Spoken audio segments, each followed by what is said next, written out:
Alors cet exercice va être basé quant à lui sur la gestion du temps. Alors pourquoi la gestion du temps? Tout simplement car savoir gérer son temps, dans la plupart des cas, c'est réduire son niveau de stress. Car il a été prouvé également que la gestion du temps a un facteur très important dans le niveau de stress. Si vous avez une grande quantité d'actions, importantes ou peu importantes à réaliser dans un niveau de temps qui est réduit, votre niveau de stress en général augmente. Non pas parce que les actions sont difficiles, mais parce que vous pensez que vous n'aurez pas le temps d'accomplir ce que vous devez accomplir. C'est pourquoi dans cet atelier et plus précisément dans cet exercice, on va essayer de voir ensemble comment on peut mieux gérer son temps, comment on peut mettre en place un système efficace pour ne plus avoir un niveau de stress élevé en lien avec le temps.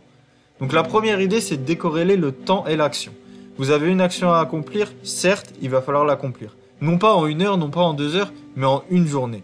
C'est pourquoi on va essayer de mettre en place un agenda, un planning, jour par jour, avec les principales actions à réaliser.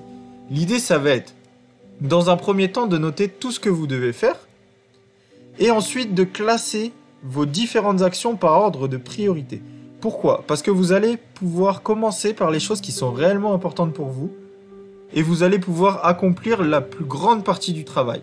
En fait, le fait d'avoir un emploi du temps, le fait d'avoir un planning, va vous permettre d'être beaucoup plus organisé et donc d'accomplir les actions qui sont les plus importantes pour vous. D'accomplir les actions qui sont les plus importantes sur le moment. Vous allez donc réduire votre niveau de stress car au lieu d'aller un coup à gauche, un coup à droite et de faire toutes les actions dans un ordre aléatoire, vous allez prendre 5 ou 10 minutes pour faire une to-do list, pour hiérarchiser vos actions à mettre en place et vous concentrer principalement sur les actions que vous devez réaliser impérativement. Une fois que ces actions impératives seront réalisées, vous pourrez prendre le temps de réaliser petit à petit toutes les autres. Donc c'est peut-être pas très clair dit comme ça, c'est vrai que c'est difficile par le biais d'un atelier en ligne en tout cas de mettre en place ces actions-là. C'est pourquoi je vais essayer de vous offrir un PDF avec quelques pages d'une semaine ou deux pour vous aider justement à hiérarchiser vos actions, hiérarchiser les choses que vous avez à faire et donc soulager un petit peu votre niveau de stress. Ensuite, la deuxième chose à faire, c'est savoir gérer son temps et savoir faire la différence entre le professionnel et le personnel. Alors pourquoi je dis ça? Si vous pensez que ça n'a pas de lien avec le stress, il y a de fortes chances que vous vous trompiez. En effet, si vous êtes toujours, comme on pourrait le dire, la tête dans le guidon, vous allez avoir du mal à soulager votre niveau de stress, votre niveau d'anxiété. Donc si vous ne faites pas de pause, pour faire plus simple, votre niveau de stress va augmenter jusqu'au moment où vous allez péter un boulon, si je puis me permettre, où vous allez craquer et où votre stress va se transformer en angoisse, voire en crise d'angoisse. C'est pourquoi il est important, et notamment grâce au planning, d'arriver à segmenter votre journée. Vous savez, par exemple, si vous êtes à votre compte, que vous devez travailler de 8h à 17h, ou si vous êtes salarié, que vous travaillez de 8h à 19h. Une fois que cette période de travail est finie, n'allez pas rajouter de l'effort. Profitez de cette période pour faire des choses que vous aimez, pour vous détendre, pour faire du sport, pour lire, pour profiter de votre famille, et donc souffler et relâcher totalement la pression.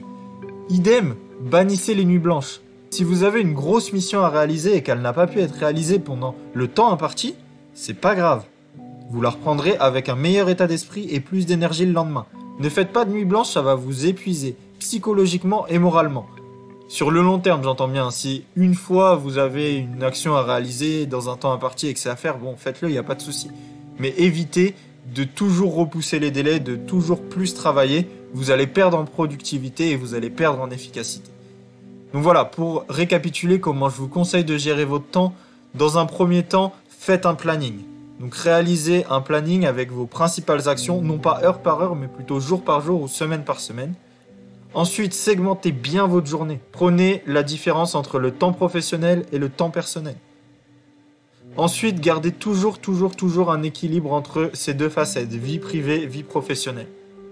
Et enfin, ne soyez pas dans l'excès, ne faites pas d'abus. Ne faites pas des nuits blanches à répétition.